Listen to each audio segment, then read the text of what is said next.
chet davlatlarga chiqmagan, pasportda pechati bo'lmagan, viza istoriyasi bo'lmagan, rasmiy ish joyi yo'q, oyligi yo'q insonlarga, ya'ni o'sha davlatlarga chiqmoqchi bo'lgan Amerika, Kanada, Avstraliya, Yevropa, Yaponiya, Koreyalarga chiqmoqchi bo'lsangiz, sizga bir ajoyib taklifimiz bor.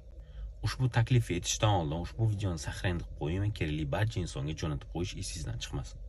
Ya'ni bu taklif sizga biznes viza qilishda yordam beramiz. Ushbu davlatlarda doimiy biznes konferensiyalar bo'lib o'tadi. Bu konferensiyalarni qiladiganlarning eng mashhuri HIT Institute.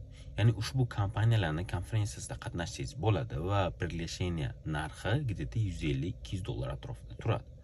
Siz chet el davlatlariga chiqmagan bo'lsangiz ham, pasportingizda pechat bo'lmasa ham, sizda viza olish imkoniyati paydo bo'ladi. Chunki ushbu kompaniyalar nafaqat sizga приглашение beradi, balki elchixonaga ham ushbu приглашение o'zi jo'natib, xat bilan mana shu inson bizga kerak deb jo'natib berishadi.